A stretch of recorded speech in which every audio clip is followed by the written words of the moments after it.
Remember how it was when Joseph Vijay started out as a hero many years ago? Was it 1992 when his hero Rajini did the legendary Annamalai film? Of course, he has forgotten Rajini now. He's into MGR since his target is now politics, and Rajini is not needed anymore, so thrown by the wayside. So anyway, Vijay struggled a lot in the early days, made big great movies. He was putting soap to his mother-in-law, Shobana, was it, on screen? I think people know. He was making that kind of movies despite being the son of a famous film director. I mean, he was a nepo kid. He had all the kind of support from daddy that others didn't have. But the good point about Vijay is that he was somebody who was disciplined and persistent. So, despite all the initial criticisms about his looks, acting ability, he used his discipline, dancing skills, and consistent release of movies to eventually come to the top, despite much struggle. Nepotism advantage notwithstanding. So now in politics, Daddy is not directly a big timer in politics, although he knows he has some big friends in politics. He's not a direct person there. So that's a bit of a new experience for Vijay to have to start out from a bit at the bottom. So one thing is that just like the criticism on him when he started out as a hero, with very limited range and skills. I mean, if you compare to heroes like Shivaji Ganesan, SSR, Jiminy Ganesan, all of them, the way they looked, the way they spoke Tamil and all that, Vijay was, way behind there, right? You don't see him spouting 3, 4 literary lines and all that. And look what he's already said. Even now, his makeup range is very limited. If he changes his hairstyle a bit, then it starts to look funny, right? But on a positive note, he's an example that if you consistently work hard at something, even if you're very average, you can still get to the top.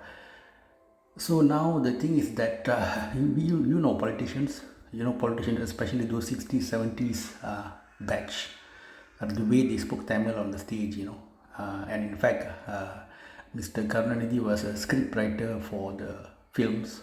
Parasakti was the famous one, I think, with Shivaji Ganesan, the way he spoke at the court. So the Gen Z kids maybe can refer to that movie, the OG Parasakti with Shivaji Ganesan. I'm sure YouTube has that famous speech that he delivers in the court, the way the Tamil is spoken, the beauty of it, and all that.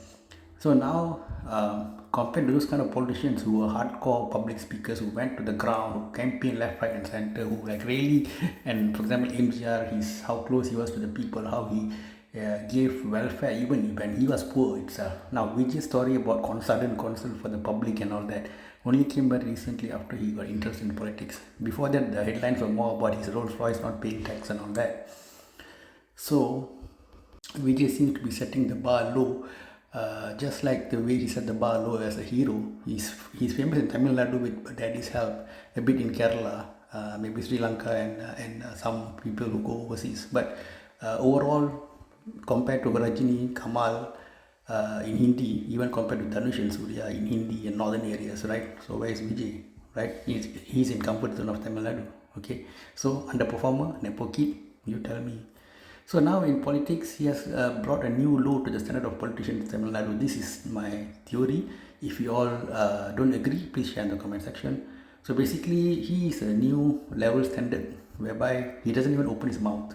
Like, he speaks 30 minutes, it's a headline everywhere. Everybody saying, wow, Vijay spoke 30 minutes. When politicians are sweating, standing in the rain, you see Seeman, Nam Tamil Seeman. Seeman brought like a fresh perspective on what it means to be a Tamil person. Right, when previous political parties are using the word Dravidianism, which includes Kerala, Andhra, and all those Karnataka and so on. So whether it was some kind of expansionism ideology or their own heritage, who are not really Tamil and they talk like them, we do not know. But Siman brought up a fresh perspective regardless, right? That it should be called Tamil politics and not Dravidian politics, because obviously it's Tamil Nadu politics.